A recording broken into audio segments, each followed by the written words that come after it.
যখন ছিলাম পৌরসভাতে, ওরা প্রায় 12 থেকে 15 জন, বদিউল আলম উত্তর নুনিয়াছড়া বড় মসজিদের পেছনে বাসা, বদিউল আলম ওর নেতৃত্বে প্রায় 12 থেকে 15 জন লোকজন এসে মানিকরে মারছে। ওর পুরুষাঙ্গে আঘাত করেছে, অনেক মেরেছে ওরে।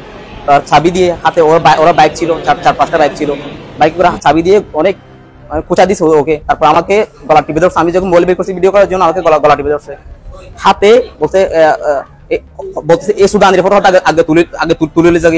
বদিউল আলম বলতেছে আমাকে, এই সুদানের ফটো আগে তুলে নিয়ে যেতে হবে।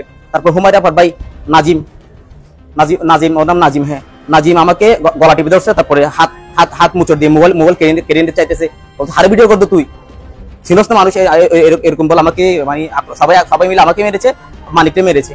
সাথে অনেকেই ছিল, প্রায় 2-1 জন মিলে ওই মানিকরে সেভ করে উপরে নিয়ে পৌরসভাতে নিয়ে গেছে।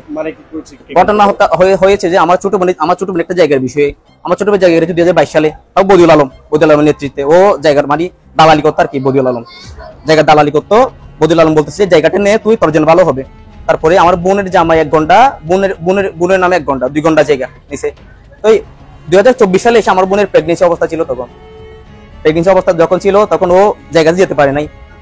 জায়গাতে যেতে না পারে ও বদিউল আলম সোনালী ব্যাংকের একজন স্টাফ শাওয়াল, শরীফ মাহমুদ শাওয়াল, ওরে বিক্রি করে দিয়েছে আবার 24 সালে এসে। ওর না বাবা, তো আমরা যখন শুনেছি তখন এই গন্ডগোল চলতেছে। বদিউল আলম বলতেছে যে কি তখন দিছিল প্রায় 17 থেকে 18 লক্ষ টাকা দিয়ে। এখন ঘন্টা চলছে 1 ঘন্টা 22 লাখ টাকা করে।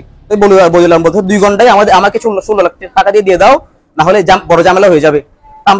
আমরা চাইতেছি যে জায়গাটা সমাধানটা মেয়র ওরাও মেয়র আত্মীয়, আমরা মেয়র পরিচিত। তো মেয়র বলছে আমি সমাধান করে দেবো এই বিষয় নিয়ে। মানিক আমার বন্ধু মানিক আমার পক্ষে কথা বলতেছিল। মানিককে বলতেছি তুই কেন কথা বলতেছিস এই বিষয়ে, তোরা আমি দেখে নিব। তো দেখে নেবো আজকে, মানে ওই সূত্র ধরে আমি তো সাথে ছিলাম, আমাকেও মেরেছে, ওকেও মেরেছে। আমাদের অফিসে আমি যেহেতু পৌরসভার স্টাফ, আমি আমার ঊর্ধ্বতন কর্মকর্তার সাথে কথা বলছি, আমি সিও স্যারের সাথে।